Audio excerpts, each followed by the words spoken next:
Good evening at this point. I hate to break up this lively conversation taking place in various parts of the auditorium, but I do so for a good reason, which is that after Birth of a Nation, we have actually arrived at Rebirth of a Nation. The original film, as we've heard many times now, dates from 1915.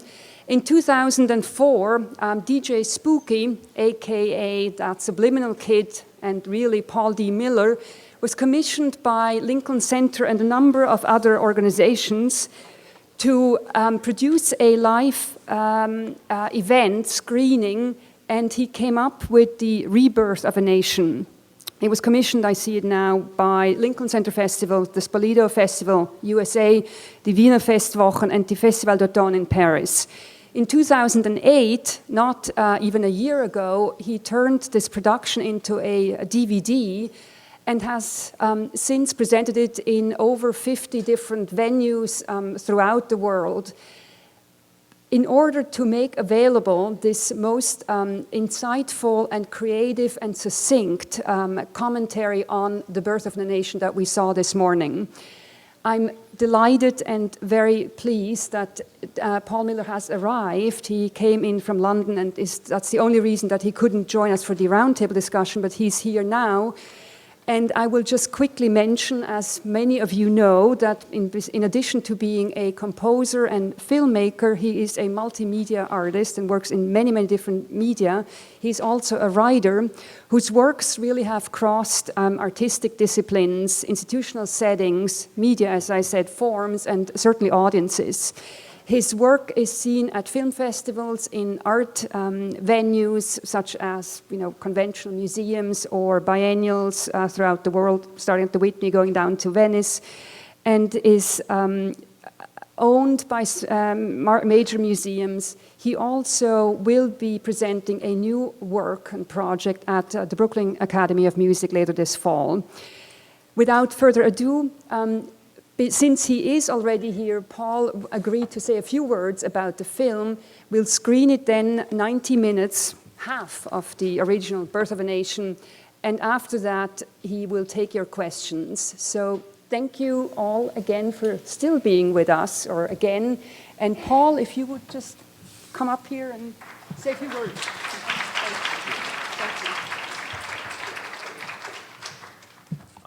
First and foremost, I want to just say thank you all for coming out. I know, my God, it's been a long day. And considering the 3-hour version of the original film versus the half-length version, you all have the patience of saints. I just got off an airplane from England where I was doing a concert of Rebirth of a Nation in the Liverpool dock area. And so what was really fun about that is that the Liverpool port was one of the main places of the British slave trade.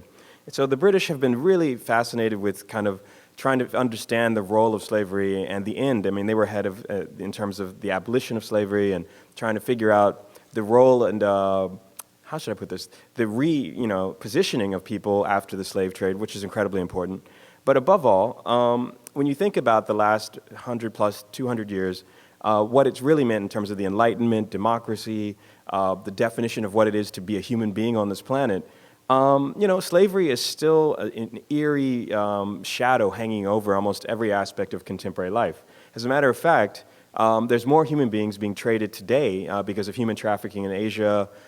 There's different kinds of slavery in Nigeria, India, you name it, China, and in U.S. as well. So human trafficking is one of the most pernicious and enduring things of what it's, living on this planet.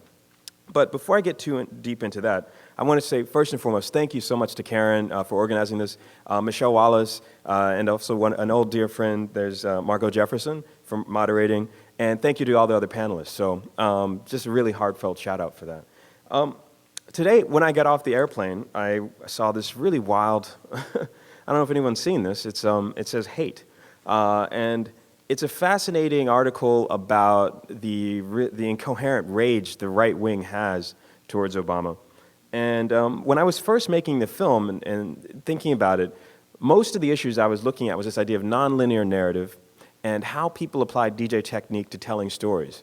DJing, one of the funnier moments whenever I think about it, a lot of the early DJs would call themselves Grandmaster Flash or Grand Wizard Theodore. And they didn't also know that those were Ku Klux Klan titles. So it's one thing to be a Grand Wizard in the South Bronx, and another to be a Grand Wizard in Kentucky, you know. So with hip hop, one of the funnier things is always looking at repurposing and repositioning and recontextualizing historic materials. A record is a document. And when you sample it and you pull it apart and you dig into the history of those sounds, you're really doing a kind of invocation of history as an unstable material. And so what I wanted to do when I was looking at this film, we just had 2004, Bush stole another election. 2001, you know, I'm sure many of you who lived through that would never want to see that happen again, but it did happen. You woke up on November 4, and you're like, oh man, you know. So the eerie and depressing thing about the last 8 years is the sense of that reality had become unhinged. It almost felt like a Matrix moment where maybe half the South had taken the red pill instead of the blue pill, maybe. And you realize, you know, given options and given information, people will make stupid decisions. And it's mind-blowing. You really feel like, you know, these are reasoning, rational, grown adults. You can talk with them, and they'll say, you know, by the way, the Earth is made in 7 days. What do? You know? And at the same time, you realize they're saying no stem cell research. Women shouldn't have a choice. The South actually perhaps did win the war, but we're living in a science fiction film, maybe. And Obama's like Hitler. You know, you realize when you see the kind of depressing and incoherent rage these people are projecting, it's almost like as if Obama doesn't exist as a person. He's a symbol. He's a Rorschach blotter, blank surface for people to project. These kinds of hidden psychosis of I think at least, if you look at the last 8 years, you wonder, where were all these people when Bush said there's weapons of mass destruction? You want to talk about lies, right? So we now have $1 trillion lie in Iraq and Afghanistan. We have, I think, a former president who should be on trial for crimes against humanity. You know? And above all, you realize they never found not even one weapon of mass destruction. And by the way, I'm sure we all heard Osama bin Laden's most recent mixtape, you know, video.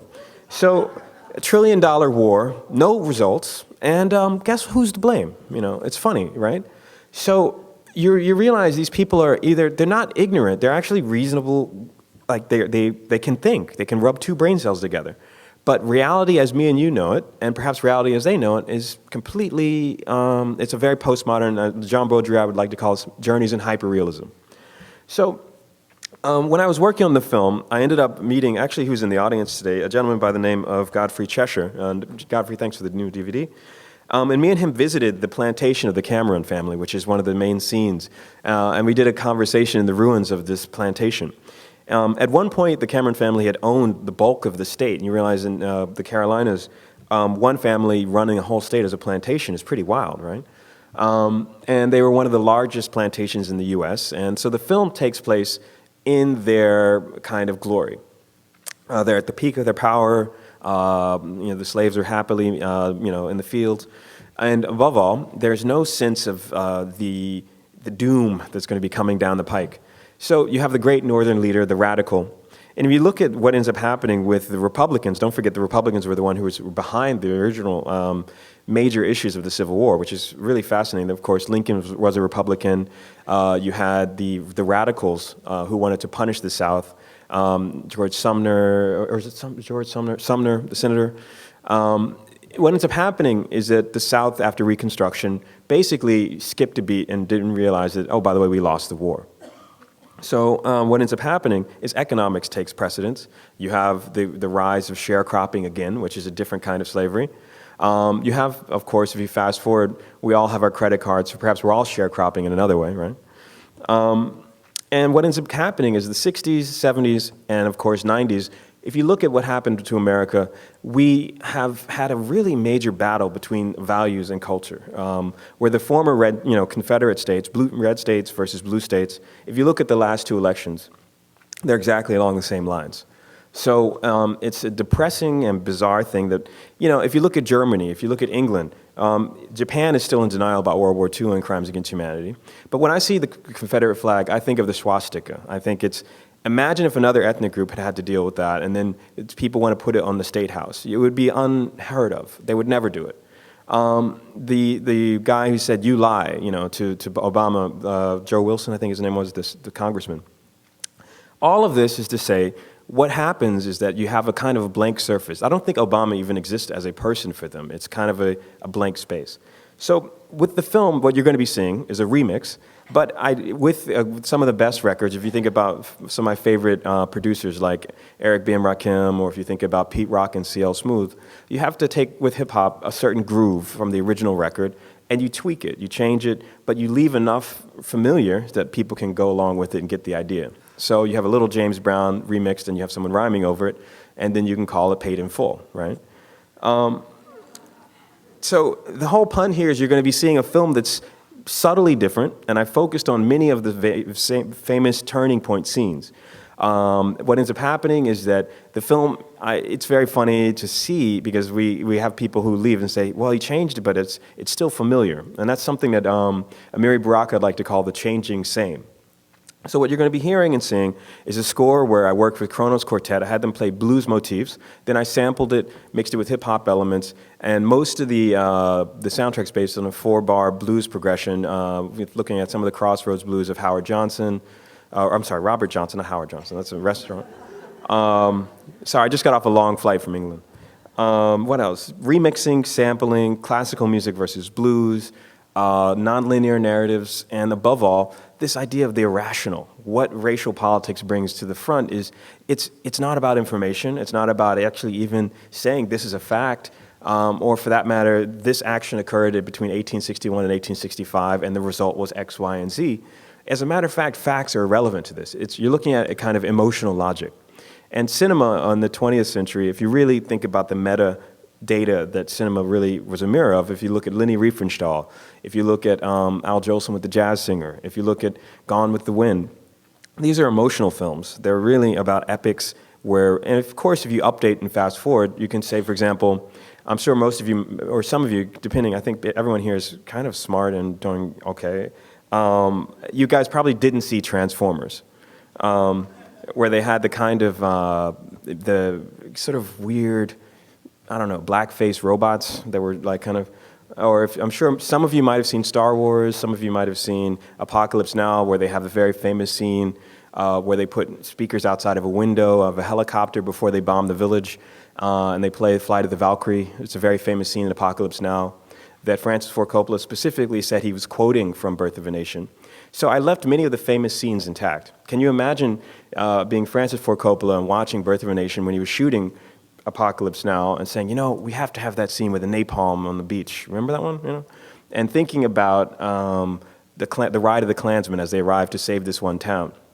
So with the film, I wanted to dig into the DNA of American cinema and leave enough intact that people could connect some of the dots. But again, it's applying DJ technique to film. So I don't want to go on too long. I'm going to be happy to answer questions afterwards. And above all, I would love for you guys to think, those who don't learn from the past, as we can see, are doomed to repeat it.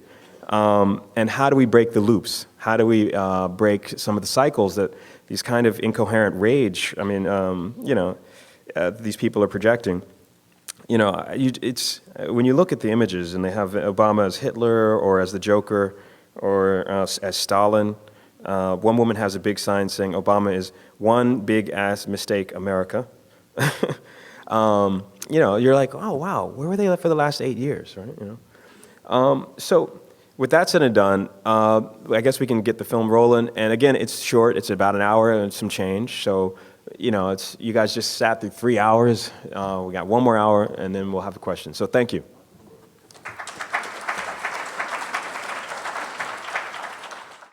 We appreciate your presence, participation. And if you'd like to see more of this, you have to let the people in the 11th floor upstairs know. So those of you who are part of the New School community, do email Provost Tim Marshall and tell him how much you appreciated the programming by the Vera List Center. And those of you who are not part of the community, go online and go to the directory and look under Tim Marshall, you will see his email address. So, you got jet lag at this point, right? No, I live in the 25th time zone. You know, so I just got off a flight from England, and I came straight from the airport here. So, yeah, I'm not tired, but I have very strong green tea. All right, all right. What's the most important thing we need to understand about what you attempted to do and through this? First and foremost, I really think that the whole DJ motif is a core part of my work. And the idea here is what happens with sampling? Why has a whole generation of people really gotten into this idea of music of fragments, you know, the scratch, something that's broken from bits and pieces of old records. Don't forget, YouTube wasn't even around, 4 years ago. I think it would have changed the whole election probably. But generationally speaking, the iPod has really changed the way people listen. And if you think about it, it didn't exist throughout most of the 90s, and all of a sudden it was a killer app that just came along. And most people barely listen to full albums anymore. They like one song. The whole music industry is collapsing, and you have massive economies of scale just about fragments. So DJing was my sort of portal of entry into this whole realm of film.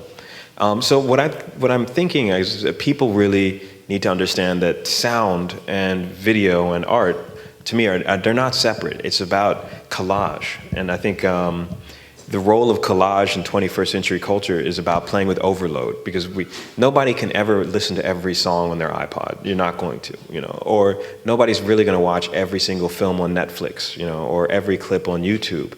But having the option to surf and drift through the density is something I think the difference between 20th versus 21st is we have that sense of irreverence in play. So this film was an attempt to kind of come to grips with why, just how people had dealt with this film over the course of the last century.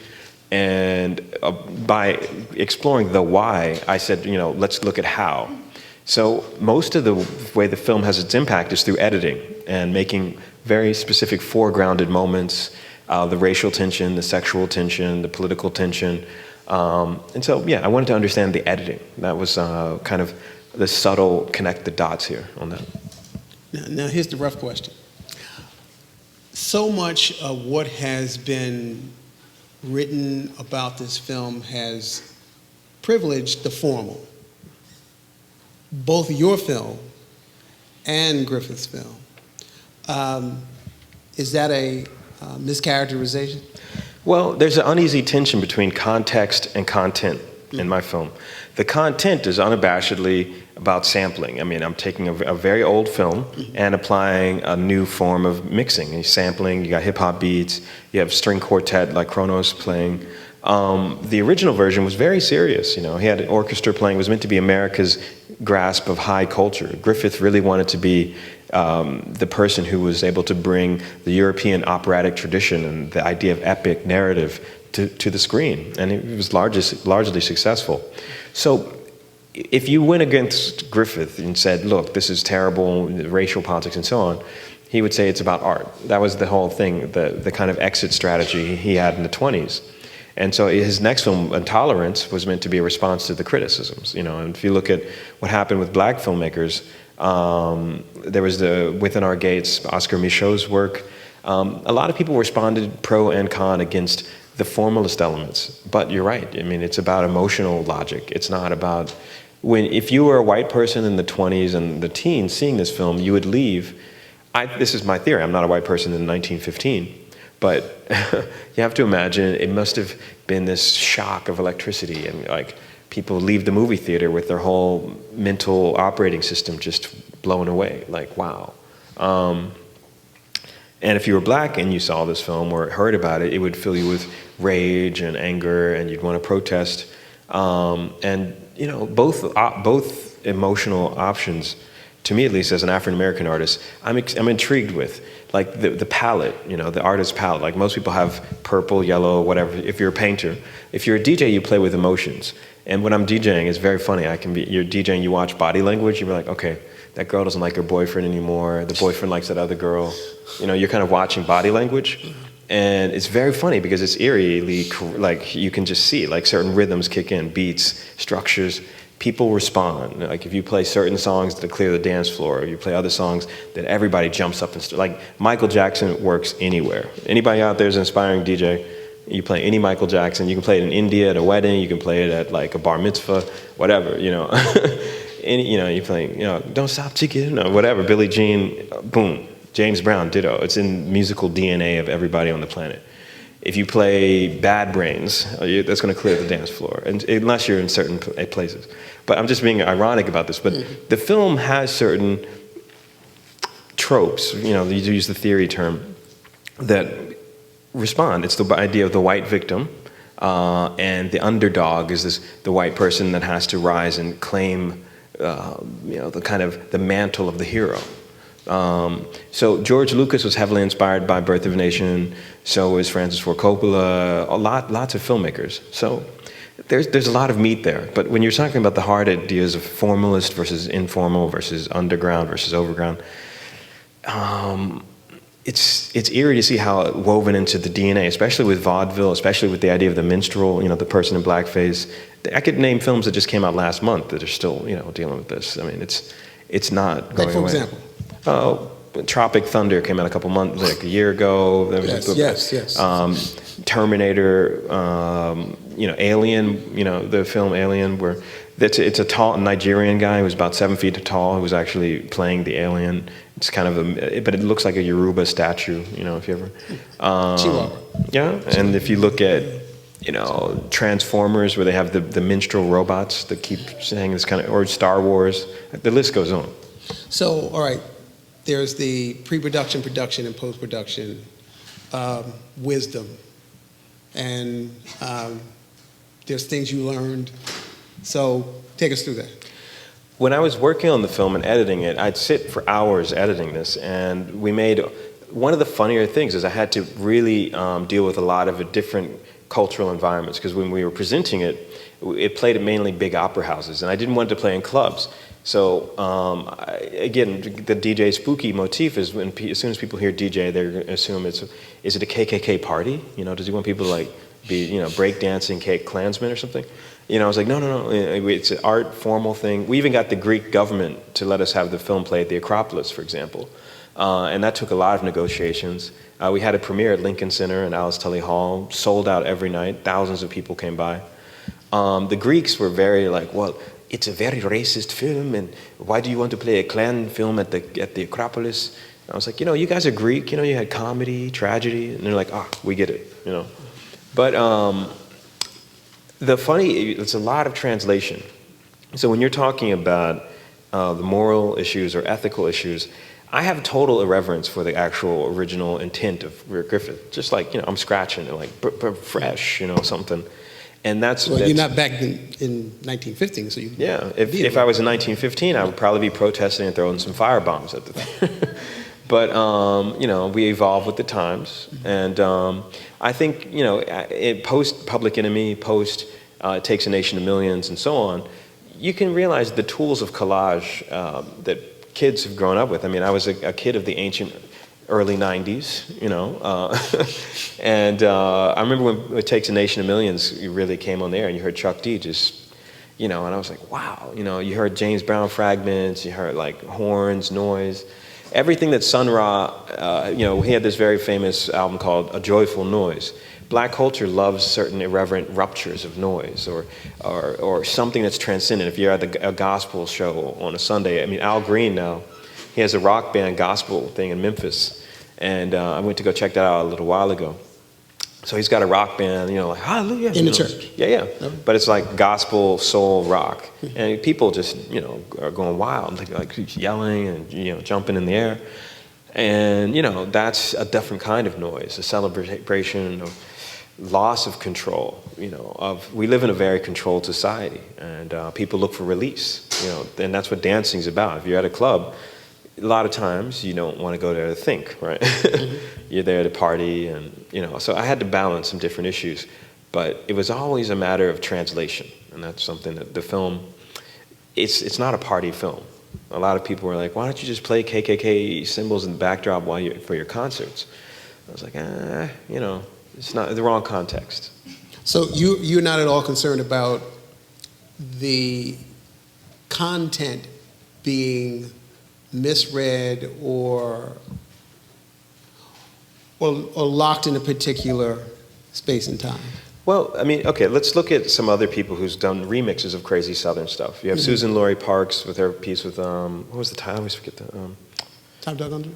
Which one? Top Dog Underdog? Yeah, Top Dog Underdog. You have Alice Randall's The Wind Done Gone. The list goes on of remixes applied to Southern kind of stuff. You even have Strom Thurmond's daughter, who, you know, or was it Strom Thurmond, or who's the other? Jesse Helms. Which one of them had the daughter? Strom Thurmond. Right. You know, that's a remix in its own right. I mean, wow. But when you think about, like, you know, she sued the Daughters of the Confederacy to join. I don't know if you heard about that one. And I was like, wow, you know, that's deep, you know. Or just the strangeness of race and history in America. It's the great American game. Like, everybody loves racial stuff. Rush Limbaugh, you know, he wouldn't have half his audience if he just stopped saying negative, crazy stuff about black people. He needs us. Or for that matter, the Southern strategy of Nixon and all, you know, it's race, it's the great American incoherent noise that we wake up every day and we're driven and kind of bombarded by this sort of noise. So as an artist, it's fascinating because you realize people really, it's at the edge of everyone's coherent sense of being able to describe, engage, and or create any kind of... I have friends who are Korean, and some of them, their parents won't buy anything Japanese because of the whole occupation and the way the Japanese, really, it was a terrible situation.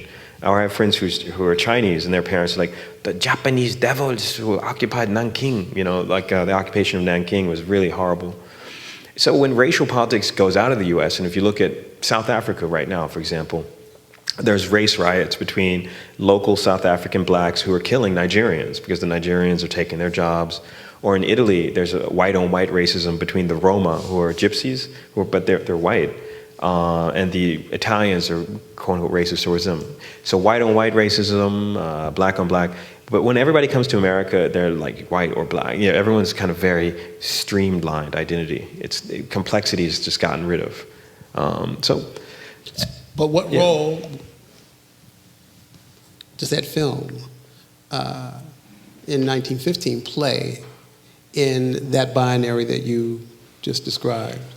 And where are we going through media to deal with that? I think this film is about definition of whiteness. It has nothing to do with defining blackness. In fact, there's almost no black people in the film. Sure. It's mainly whites in blackface. So America, you have to remember, I have a lot of friends in Europe. If you're in Germany, they're German. If you're in Switzerland, they're French Swiss or German Swiss or whatever. Or English, the English have issues with the French have issues with the Germans. You know, it's complex, but once everybody gets to the US, it's about white, you know, or black or this or that. And I think defining and saying the definition of the undefinition, pulling the bits apart, it makes you realize whiteness is a construct. You know, you have so many people looking for identity in the American melting pot. If you hear Glenn Beck or if you look at Rush Limbaugh, they're playing off of people's sense of the dissolution of their identity, and they need something to cling to. One of the funniest experiences anybody, I'm sure you've all had this, you get in a cab and it's like Abdullah is somebody... You get in a cab? Yeah, sure. Okay. You know, Abdullah, you know, Ibrahim listening to Rush Limbaugh, you know, and I'm like, yo, why are you listening to this guy? Like, and the guy's like, he is the voice of America. I'm like, no, he's not. You can try Air America maybe or something. But a lot of times immigrants come to the US and will listen to right-wing stuff. The cabs are the perfect example. It's just, you get in the cab, a guy from, you know, Palestine, a guy from Indonesia is driving, or somebody, and they have it turn to this crazy right-wing rants. Anybody ever had that experience, you know? And I just been like, yo, this guy would kick you out of the country in 2 seconds. Why are you giving the time of day? And you're driving around New York, the most multicultural city in the country, and listening to this. Please turn it off, or turn it, you know, something. I'm just using it as a metaphor of why people absorb or think of this as authentic, because it's not. They're far more of a fiction than anything I'm thinking about. I walk down the street, there's many people from ethnic groups, sexual orientations, races, classes. And in New York, we have our problems, we have our tensions. I grew up in Washington, D.C., which is a predominantly black city, and I grew up with Mayor Marion Barry, who did, you know, I don't know if you guys know about him, but he got put in jail for smoking crack. And that was when Reagan, you know, was in office. So I grew up with those two, you know, Reagan and Barry, as my kind of early formative childhood memories. And he got reelected, by the way, so a couple times. You know, he got caught smoking crack, he gets put in jail, gets out of jail, gets reelected. Then recently he got caught smoking herb walking. You know, I was like, why don't we just legalize it? You know. But anyway, to make a long story short, your own ethnic group can be just as vicious and hard. DC has a predominantly black police force and has one of the highest murder rates in the country. You know, and people get disrespected by the police, and it's black on black. But when something happens in New York and it's a white cop and a black person, all of a sudden everybody goes crazy. Or if in Boston, for example, with Henry Louis Gates, I was like, if that was in DC, you wouldn't even hear about it. It would just be like black person beats another black person. Hey, you know. And those kinds of things, when you're looking at definitions of ethnic groups, the electricity is when it goes outside of the ethnic group. If it was Jewish on Jewish violence, you know, or if it's, you know, Indian on Indian violence or black on black, but when it crosses those lines and starts much more of a catalyst movement between ethnic groups. Like when Martin Luther King stuck to black culture, he's alive, he's well, he might be causing friction. As soon as he goes multicultural, all of a sudden he's dead. Ditto for Malcolm X, you know. When I think America's fault. Well, he was assassinated because he told the people in Memphis, I mean, aside from being around issues concerned with the Vietnam War and opposing it, the thing that tipped it was going to Memphis and saying, take the money out the banks. Go take the money out of the insurance companies. Stop buying this, stop buying that.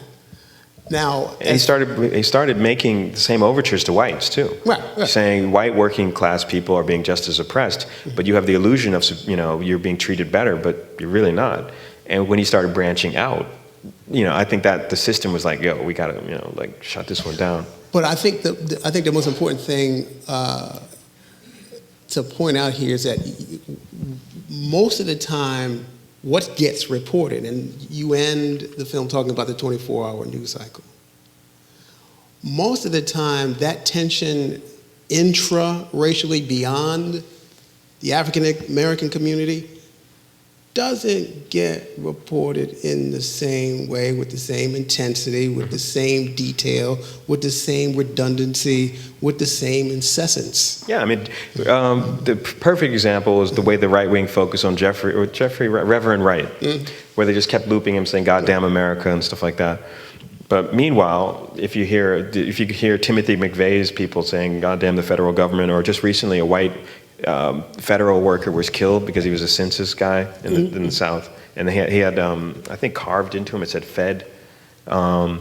You know, most domestic terrorism and a tremendous amount of violence actually comes from the white community. I mean, if you think about the school murders and shooting up schools and blowing up buildings, the domestic terrorism has usually been from the white community. But if it's another ethnic group, all of a sudden it becomes this huge. Like, I have friends who are Sikh and they're wearing a turban. And after 9/11, if they were in Texas, that's just happened several times. They, you know, all sorts of stuff would happen if they wore a turban. You know, people. When you're talking about being reported, I think that we're seeing on one hand the YouTube kind of motif of people documenting themselves. Even more twisted example is the Acorn thing, where the guys pretended to be a pimp and a hoe walking into the Acorn, and. To me, it was like, okay, he's just a fraternity guy who got a dare, you know, like from some frat. They do this actually, where you say, hey man, let's go to the ghetto, and like, you know. But yeah, reporting and the context is incredibly subtle, because people will repeat and use the idea of the black aggressor or the black criminal, but meanwhile, you know, or the Arab terrorist. Meanwhile, you know, if you look at the actual statistics and the actual, you know, terrible. Rush Limbaugh recently did this whole thing of, there was video footage of 2 black kids attacking a white kid. Right. And he said, this is Obama's America, blah, blah, blah. And I was like, oh really? You know what? Let's rewind here and see how many lynchings Rush Limbaugh's talked about, or just recently a guy in Texas, an African American, got dragged down the road till his body was torn to shreds. Where's Rush Limbaugh talking about that? And you're like, okay. It's very selective. So to close, given your relationship to media as a spectator and as a producer, what would you advise the audience to do in terms of being more critical and making sense out of this collage? Okay. My advice to everyone is there's a twofold process here. One, never take anything seriously. Everything can be changed, revised, remixed. If I wanted to, I could remix Bush breakdancing or something, or Saddam Hussein and Bush's father having a beer. You really can edit and change anything. On the other hand, there is a dead serious narrative going on for 21st century where I think we have to understand criticality being about revisionism and people understanding that you're always being bombarded with radically different perspectives, and how you navigate through these different perspectives is incredibly important to the everyday fabric of your life as an artist, writer, musician. Those are things I think about constantly, is definitions of real or definitions of authentic experience. And you have this media landscape that's always denigrating the subjective. Like one of the panelists earlier was saying America suffers from this cult of objectivity. So Fox News' main refrain is fair and balanced. It's really not,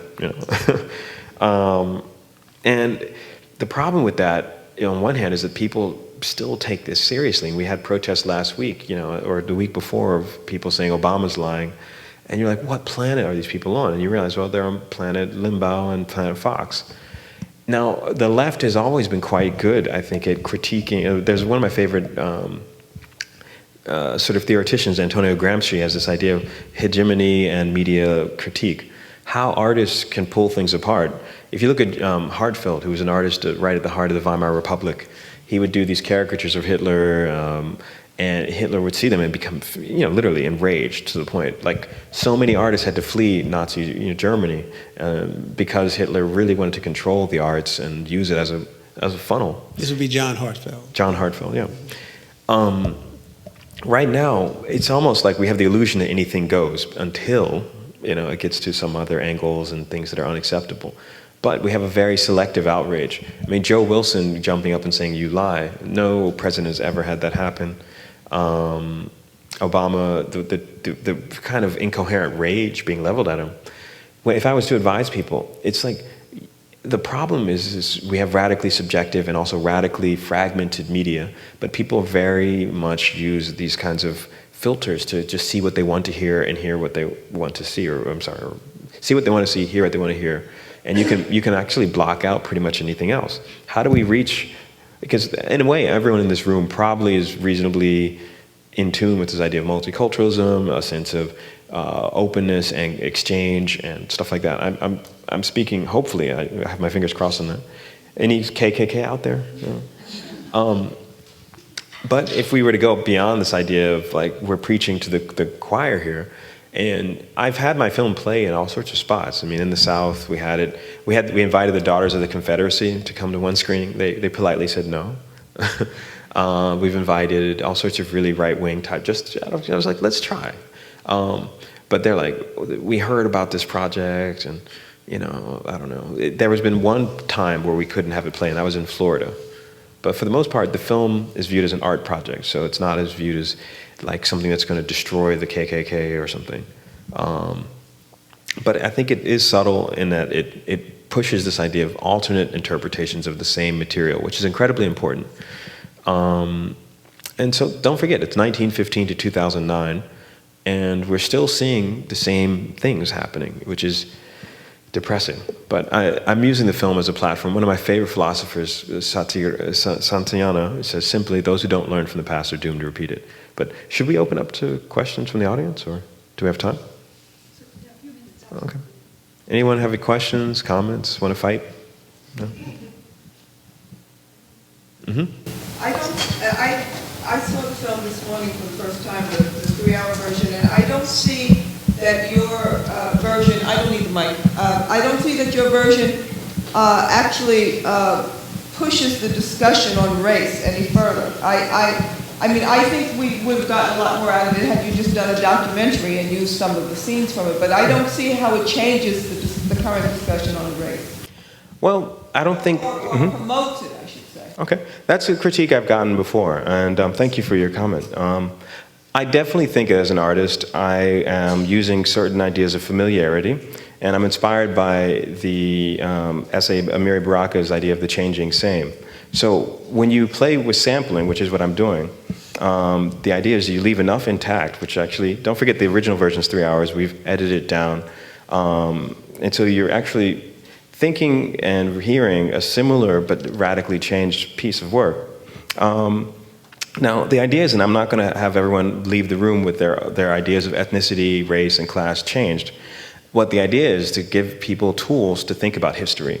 So yeah, it could be a documentary, but it's an art project. And I'm an artist, it's unabashedly complex, and I think that at the end of the day, complexity and the idea of use of surface, which is something that really, if you think about Andy Warhol, if you think about what's been going on with cinema and the art world, some of my other peers, people like Kara Walker, I don't know if you know her work, she does these kind of plantation materials.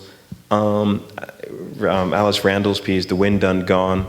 I think you're seeing a lot more people being irreverent towards these tools because it says we're comfortable with ourselves to reach into the historical discourse and play or not play, but nonetheless we're presenting this as works outside of. This is not going to be on Fox TV. This is not going to be Terminator 7.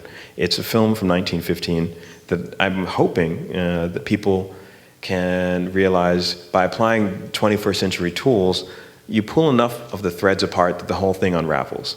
But I don't think that this film, the remix, is going to come along and everyone will leave the room with a radically new vision of the world.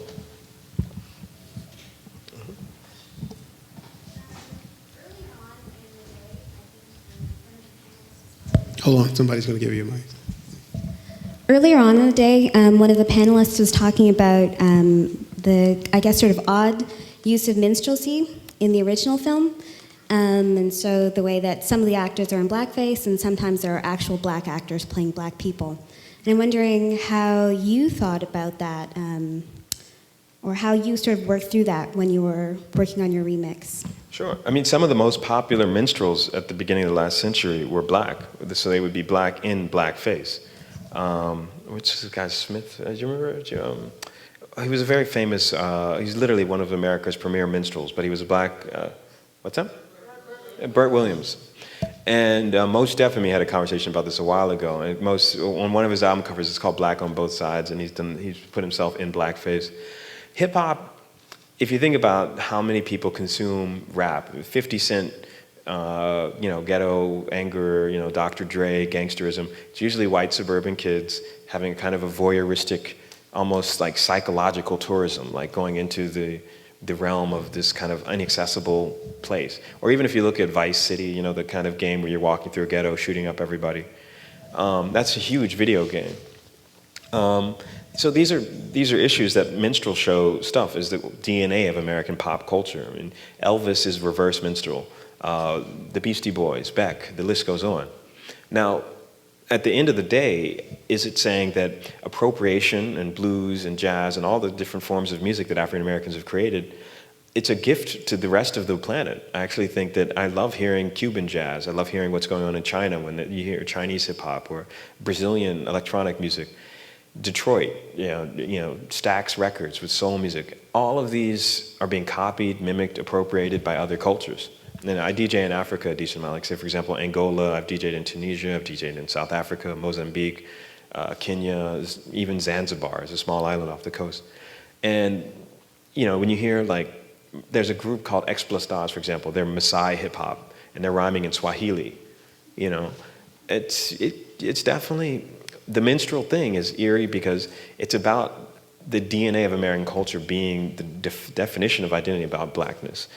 But it's usually about other people appropriating black. So it's a strange zero-sum game.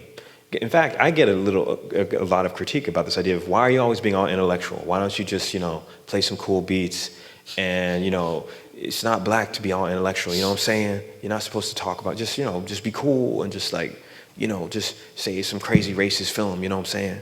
And, you know, I get weird, in college and high school, this is another thing, it was like doing well in school is talking white, or if you, you know, this idea of achievement and so on, definitions of blackness meant to limit, and or saying that there's nothing outside a very narrow definition. No other ethnic group has these strange, highly codified relationship to itself. So when you're talking about minstrelly, or minstrel show, I'm really, when I saw Bush one, you never see him do that little pimp walk. He had this kind of very confident swagger. You know, you're like, what is this guy? To make a long story short, it's still with us, and it's gotten deeper and stranger. I mean, the acorn pimp routine, I don't know, did anybody see that in the audience? It's on YouTube. This guy pretends he's a pimp with a white woman, and they go into Acorn's offices to get loans so he can set up a hoe house. It's a young white kid, and he's like, you know, I'm pimping, and he's dressed exactly like somebody out of like Curtis Mayfield's soundtrack for Superfly or something. And It looked more like Rudy Ray Moore to me. Yeah. But it's still ongoing. So it's a paradox, because I'm like, damn, aren't people bored with it yet? But no, it's more excitement than ever. And Vice City, you know, this video game where you're walking around shooting up stuff in the ghetto, and you know, just kids are just like fiending for it. They're just like, can't get enough. So one more question. In your original research for the movie, did you find that there were any tangible effects to society in 1915 when this was shown? Was there an increase in the enrollment of people joining the KKK? Were there substantial protests? I mean, I can't believe that this thing wouldn't cause riots in some places. That's a great question. It substantially increased KKK recruitment, but also substantially increased NAACP recruitment, because people were protesting and they were trying to really figure out new networks and new strategies for countering this white supremacist narrative. So both sides kind of got their troops, you know, marshaled by the film. It was also the first film to make over $1 million, which back then was a lot of money. They even invented the term blockbuster around the film because so many people would line up around the block to see it. So wherever the film went, it carried this controversy, a cloud. But as we've seen in the early 21st century, controversy can be a double-edged sword. It helps some people get their message out, like they'll just, like again, like Glenn Beck or Rush Limbaugh. I wish, my major critique now, looking back, is that I wish sometimes the left wing would push back harder. Sometimes the right wing always feel like they can define the issue, like you're pulling the plug on grandma or this or that. In 1915, you have to remember, D.W. Griffiths was a friend of Woodrow Wilson. He had support, you know, officially from Woodrow Wilson. Actually wrote a series of materials and text for it. Imagine if President, again, Bush was being called liar over the, you know, or whatever. People, it would be intolerable. You would have all this right-wing stuff, but meanwhile, Reverend Wright says anything, or Vance Jones, who was Obama's green jobs guy, he said a simple thing: Republicans are assholes, and they go crazy, and he has to quote unquote resign. I would have said, you know what? Let's leave him in fact tell them they can go fuck themselves, and like have him stay, and let's see how they chew on that. But yeah, 1915, you had soldiers coming back from World War I being lynched because people had seen the film. If black people were seen wearing a soldier's uniform, they would say, you know, why are you in that uniform? And then they'd kill you. Or, of course, systematic rape, exploitation, the list goes on. The film really was a major, you know, in recruitment tool for the Klan, and they play at Klan rallies probably to this day. All right, so with that, I want to thank everybody for being here today. I want to thank the Andy Warhol Fund for Visual Arts for supporting this event. And more importantly, I want to thank Karen Kwone for opening the house of the Vera List Center to help me realize what happened today. Oh, I had one tiny thank you, which is to you and to Margot Jefferson and to the wonderful panelists and to Karen as well, just as a personal, I really appreciate it. Thank you. Tiny other thing is if anybody has any feedback, comments, Criticism, I'm happy to, this is what, writing is fighting, as my friend Ishmael Reed likes to say. I'm always happy to debate, because the film is a touchstone. I don't want anybody to feel like the whole project is done. It's not done. It's going to be continuously evolving and changing.